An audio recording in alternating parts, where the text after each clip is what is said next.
Di mata orang lain, ini hanyalah sekotak susu. Tapi di matanya inilah kunci untuk kabur.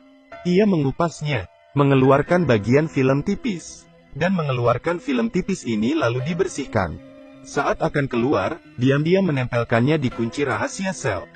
Jadi pada saat penjaga menekan kode tersebut, jarinya ikut menekan 4 tombol itu. Sekali lagi ia melambaikan film itu. Dia mendapat 4 angka. Jadi, mungkin ada 24 kunci kombinasi. Selanjutnya adalah mencoba kata sandi. Tapi bagaimana cara menyentuh kunci ini? Dia meremas kertas toilet menjadi bola-bola kecil.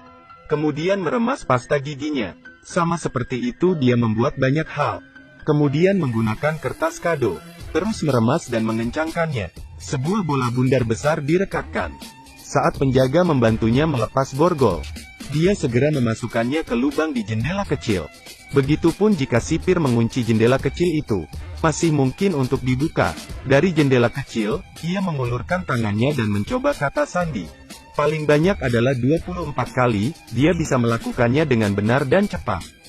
Untuk mencegah kamera menangkapnya, pertama-tama dia harus tahu apa yang dilakukan para penjaga. Jadi dia mendengarkan suara di luar setiap saat. Melalui suara, saat pintu dibuka dan ditutup, dia tahu. Para penjaga setiap hari setelah membawanya ke sel, akan keluar untuk mengobrol dan merokok bersama. Jadi ada waktu 1 menit setiap hari. Tidak ada kamera pengawas. Ini adalah celah yang dia cari. Tetapi ketika dia keluar dari penjara dan apa yang harus dilakukan selanjutnya? Jangan meremehkan Ray Breslin. Dia tahu itu untuk melarikan diri dari penjara dengan sukses. Akan ada 3 faktor. Struktur denah penjara, dan di luar harus ada yang membantunya. Dia sudah tahu aturannya. Untuk tata letaknya, dia sudah memahaminya. Begitu dia keluar penjara, dia pergi kemana-mana untuk mengamatinya. Penjara yang ketat ini, ada kelemahan, yaitu stasiun pemadam kebakaran di sebelah penjara. Hanya ada satu masalah. Hanya ruangan hitam kecil itu yang ada di dekatnya. Jadi dia mengambil inisiatif untuk menimbulkan masalah. Memukul orang jahat sampai terluka. Para narapidana dipenjarakan di sebuah ruangan hitam kecil. Itu sebabnya ketika dia mencoba kodenya, dia meninggalkan ruangan hitam itu. Menemukan ventilasi ke stasiun pemadam kebakaran. Dia memanjatnya. Ketika para penjaga melalaikan tugasnya, dia naik dari sisi ini ke atas pipa ventilasi. Mendatangi stasiun pemadam kebakaran. Dengan cepat mengganti bajunya dengan baju pemadam kebakaran yang tidak terpakai di sini. Sekarang harus ada faktor ketiga. Cadangan. Ia sudah membuat janji dengan rekan satu tim dari luar. Pada titik ini sebuah mobil kecil tim dari luar. Pada titik ini sebuah mobil kecil akan meledak. Ada kebakaran, maka truk pemadam kebakaran akan diberangkatkan. Dia segera bersembunyi di bawah mobil pemadam kebakaran. Ia pergi dengan mobil ke tempat kebakaran terjadi. Muncul dari bawah mobil. Ketika setiap orang sibuk, tidak ada yang memperhatikannya. Masuk ke mobil rekan satu timnya. Ia berhasil kabur. Benar. Dia bukan seorang kriminal, tapi seorang ahli melarikan diri dari penjara. Dipekerjakan oleh Biro Penjara Federal untuk menguji secara nasional tingkat keamanan setiap penjara. Metode pengujiannya adalah menggunakan identitas palsunya untuk masuk penjara, kemudian mengandalkan dirinya sendiri untuk keluar. Dalam 7 tahun dia memeriksa keamanan di 15 penjara. Tidak ada tempat yang bisa menahannya. Sampai suatu hari, orang dari Chia mendatanginya. Ia mengatakan ada penjara yang sangat misterius. Terutama menahan penjahat yang tidak ingin diterima oleh negara manapun. Chia ingin memeriksa apakah penjara ini aman atau tidak. Tetapi mereka tidak tahu di mana penjara ini. Ini adalah misi yang berbahaya. Ray Breslin setuju dengan mereka. Segera tanggal penangkapan tiba. Sebelum berangkat, takut terjadi sesuatu, bawahan juga memberi alat pelacak GPS di lengannya. Baru saja melangkah keluar, Ray Breslin segera ditangkap. Tapi dia tidak menyangka, orang-orang ini menggunakan kekerasan dengan cara yang tidak biasa. Pertama menggunakan pistol untuk menjatuhkannya. Setelah itu semuanya sepertinya sudah direncanakan. Langsung menggunakan pisau untuk mengeluarkan GPS. Kemudian obat penenang dimasukkan ke lehernya. Membuatnya tidak sadarkan diri. Menunggu sampai dia sadar kembali. Dia bertemu dengan seorang kepala penjaga dengan setelan jas dan sepatu kulit. Ray Breslin merasa tidak tahan. Dia berkata bahwa itu terlalu kejam, dia tidak bisa melakukannya. Kemudian memberi isyarat bahwa Sari meminta sipir untuk membebaskannya. Tanpa diduga sipir tidak menyadarinya sedikit pun. Masih menahannya. Ternyata kepala polisi itu bersama satu orang. Ingin merencanakan dan menyakiti Ray Breslin. Ingin menahan Ray Breslin di sini. Terkunci seumur hidup. Ini adalah penjara paling ketat di dunia. Sel setiap orang terbuat dari kaca temper. Narapidana yang ke toilet juga bisa melihat dengan jelas. Tidak perlu menyebutkan tindakan kecil apapun. Sel itu dibangun di udara. Metode penggalian tradisional sama sekali tidak bisa dilakukan. Di ruangan tertutup 100%. Tidak ada yang bisa menyentuh sinar matahari.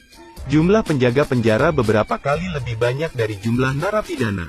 Semuanya bersenjata lengkap. Topeng itu mencegah mereka berbicara dengan penjahat. Ini untuk menghindari tindakan komunikasi pribadi. Penjara ini banyak dari jumlah narapidana. Semuanya bersenjata lengkap. Topeng itu mencegah mereka berbicara dengan penjahat. Ini untuk menghindari tindakan komunikasi pribadi. Penjara ini memiliki ratusan ribu kamera. Ada juga kamera berbentuk lingkaran. Bergerak kapan saja, dapat melihat siapapun yang diinginkannya. Tapi sel ini bahkan lebih menakutkan. Selalu menyalakan lampu yang sangat terang. Jika pernah dipenjara di sini, matamu tidak akan terbuka. Bahkan lebih panas dari sauna. Ini benar-benar penderitaan. Ray Breslin melihat penderitaan di sini. Mencoba mengamati struktur sel. Menghitung cara untuk memecahkannya. Menunggu dia memikirkannya. Dia kelelahan dengan hipoglikemia karena kehilangan darah dan dehidrasi. Tapi dia masih menemukan celah yang dia inginkan. Tidak salah, itu adalah paku keling di lantai. Dia punya rencana. Pembobolan penjara tidak bisa tanpa asisten. Aturan lama, pertama adalah mencari teman baru. Tidak perlu menunggu Ray Breslin tersenyum. Ada seseorang yang datang untuk berteman dengannya lebih dulu. Rekan satu timnya adalah tangan yang berotot. Namanya adalah Emil. Dia sepertinya telah melihat keberanian Ray Breslin dengan jelas. Begitu dia tiba, dia bertanya apakah dia membutuhkan bantuan. Ray bilang dia ingin sepotong logam. Emil mengatakan ini tidak mungkin. Ray berkata jika kamu tidak memberiku, aku tidak akan berteman denganmu. Jadi Emil tidak punya pilihan selain masuk ke ruang interogasi. Dengan panik mengejek sipir di sana. Kepala penjara marah. Meminta penjaga menghukumnya dengan siksaan air. Mereka mengambil selang untuk menuangkan air ke mulut Emil. 10 detik kemudian, dia hampir tenggelam. Tapi sekarang dia mendapatkan apa yang dimiliki ruang interogasi. Mengambil tutup lubang. Setelah selesai, dia menyerahkan tutup itu kepada Ray. Ray menganggapnya sangat hebat. Jadi dia bercerita tentang identitasnya sebagai kepala penjara. Dan juga menceritakan pengamatannya, pemahamannya. Ternyata dia tahu, konstruksi di dalam sel sebagian besar lurus ke atas. Bisa dikatakan, sangat mungkin ada tanah. Selanjutnya, suara air terdengar di bawah sel. Dia berspekulasi bahwa ada pipa air di sana. Ini pastinya adalah jalan keluar. Kemudian mereka harus kembali ke sel. Setelah perencanaan, segera mulailah ia mengambil tindakan. Emil bertanggung jawab untuk memulai perang. Ray mencengkeram sepotong roti di tangannya. Dengan sangat cepat petugas datang. Mereka semua dibawa ke sel dengan cahaya terang. Baru saja masuk, Ray segera membuka tutup yang diberikan Emil padanya. Pantulan cahaya yang kuat, bersinar di paku keling. Tunggu sebentar, mengapa hal ini sangat bercahaya? Ternyata dia pernah memolesnya dengan pasta gigi sebelumnya. 10 detik kemudian, 100 derajat Celcius menyebabkan tiang mengembang sebesar 0,03 cm3. Segera muncul, Ray dengan cepat menariknya keluar. Kemudian melakukan hal yang sama dengan 3 kancing lainnya. Selesai, dia memasukkan roti ke dalam mulutnya. Pada saat yang sama mengisyaratkan perhatian Emil. Emil mulai berteriak. Seperti yang diharapkan, kepala penjara segera menoleh padanya. Ray segera berdiri, menempelkan roti kunyah ke kamera, memblokir pandangan. Lalu dia membuka lantai itu. Turun ke bawah. Dia turun ke ruang di bawahnya. Kemudian memanjat pipa air. Menunggu dia naik ke puncak. Membuka penutupnya. Keluar.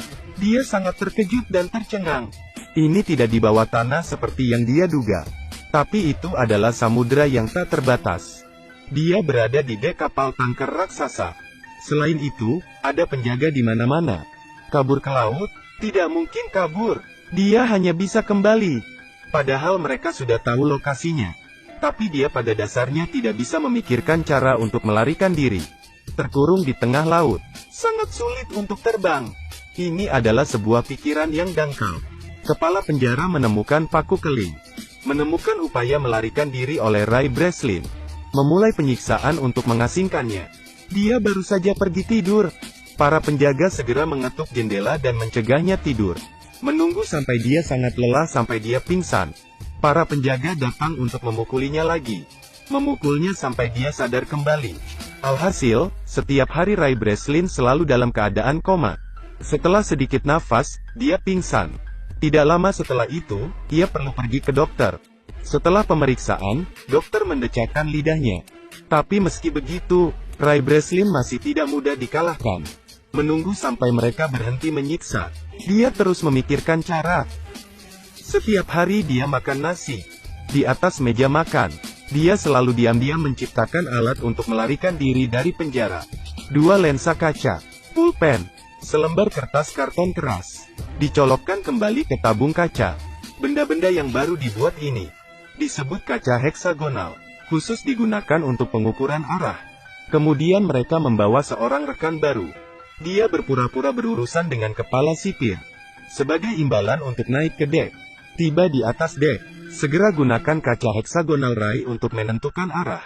Ketika Ray Breslin mendapatkan nomornya, ia langsung melihat bahwa kapal itu berada di daerah yang tidak berangin. Dia mengamati bahwa tutup saluran berlawanan arah jarum jam. Jadi mereka ada di belahan bumi utara. Berdasarkan penilaian iklim sedang yang lembab, kemungkinan besar ini adalah pantai Maroko di Afrika. Langkah selanjutnya adalah menemukan seseorang untuk membantunya menyebarkan berita. Ray langsung teringat pada dokter yang wajahnya selalu menunjukkan ekspresi tidak senang. Jadi dia menyuruh Emil untuk menikamnya. Kemudian pergi ke dokter untuk menjahit lukanya. Berpura-pura sakit sesekali. Mendatangi dokter untuk muntah. Tentunya ini membuat dokter akan merasa sangat tertekan. Mengungkap identitas aslinya kepada dokter. Memintanya untuk memeriksanya sedikit. Tak lama kemudian, hati nurani sang dokter pun terganggu. Membuat keputusan untuk membantunya melarikan diri dari penjara. Dia memperkenalkan perpustakaan mereka kepadanya. Menyerahkannya ke bawahan Emil. Semuanya diatur dengan baik. Akhirnya waktu untuk melarikan diri telah tiba. Saat larut malam, kepala penjara melihat Ray Breslin menabrak dinding. Dia menguping sinyal yang sedang diketik Ray. Mengartikan kode itu, akan ada kerusuhan di area C besok pagi. Kepala penjara memutuskan untuk mengirim 3 tim pasukan untuk menyerang area C. Tapi ini hanya jebakan Ray. Dia ingin semua penjaga lari ke area C. Dengan demikian, hanya 2 tim yang tersisa di tempatnya. Kerusuhan yang sebenarnya dimulai. Rekan tim memulai kekacauan. Kedua geng itu mulai berkelahi. Para prajurit di atas mengarahkan senjatanya ke bawah. Tapi Ray diam-diam pergi ke depan dan menyelinap. Kemudian memanjat tangga, mengikuti jalur pipa untuk naik ke dek. Siapa yang tahu pintu tersebut menggunakan kunci elektrik. Tidak bisa terbuka bahkan ketika dia menggunakan kekuatannya. Ray Breslin memutuskan untuk pergi memutuskan aliran listrik. Dan itu berarti dia harus turun. Dia tidak punya pilihan lain. Turun ke ruang listrik. Saat dia sedang mengontrol komputer untuk mematikan sirkuit. Seperti yang diharapkan, Emil bisa membuka pintu. Dia akhirnya bisa naik ke kapal. Pesawat yang dipesan juga tiba tepat waktu. Saat dia mendekati pesawat, musuh juga masuk. Emil tidak bisa pergi, karena pria itu belum muncul. Jadi dia mengambil senjata. Tatapannya berubah menjadi kejam. Pria legendaris ini, dalam sekejap menjadi senjata pembunuh berdarah dingin. Di sisi lain, sipir memblokir Ray di ruang listrik. Dia sama sekali tidak terburu-buru, karena Ray Breslin seperti ikan di jaring. Tapi yang aneh adalah, dia tidak bisa menemukan Ray dimanapun. Saat ini, bawahan telah memulihkan arus listrik. Dia tiba-tiba mendengar, tangki air mulai menyiram air secara otomatis. Senyumnya berangsur-angsur memudar. Dia lupa langkah penting ini. Ray Breslin memang ada di tangki air. Tangki air baru saja dibilas. Dia segera hanyut ke dasar laut. Ray muncul ke permukaan. Emil melihatnya di saat yang tepat. Turun dan menjemput dia. Sipir juga telah mencapai dek. Ray Breslin ditemukan berdiri di atas tangga, langsung mengarahkan pistol ke arahnya. Hidup mati dalam sekejap. Melihat Emil melempar pistol, Ray Breslin menggenggam erat, dengan segera menembak. Tangki minyak di bawahnya. Kepala penjara menunduk dan melihat. Kata "kurang ajar" belum diucapkan. Secara bertahap lenyap di lautan api. Beberapa waktu kemudian, mereka pergi ke pantai di Afrika. Seseorang datang menemui Emil. Gadis ini adalah orang yang sama, yang menyuruh Ray sebelumnya. Ternyata dia adalah putri Emil. Alasan mengeluarkan uang untuk mengundangnya datang, karena dia ingin membantu ayahnya melarikan diri dari penjara. Itu sebabnya ketika dia baru saja masuk sel, Emil mendatanginya untuk bekerja sama. Semua sudah direncanakan. Ray Breslin tersenyum lembut seolah tidak ada apa-apa. Hal yang sangat menyebalkan yang benar-benar ingin dia temukan adalah pria yang bekerja sama merencanakannya hal jahat ini. Beberapa hari kemudian, orang yang jahat ini bangun, menemukan dirinya terkunci dalam sebuah wadah. Dan kontainer ini duduk di atas kapal kargo raksasa, menunggu kapal berlabuh. Dia pasti sangat terkejut. Akhirnya Ray Breslin berhasil kabur. Setelah menonton legenda kabur dari penjara bersama bintang berotot, akhirnya saya merasa tidak bisa berbicara banyak. Memang, pengetahuan adalah kekuatan.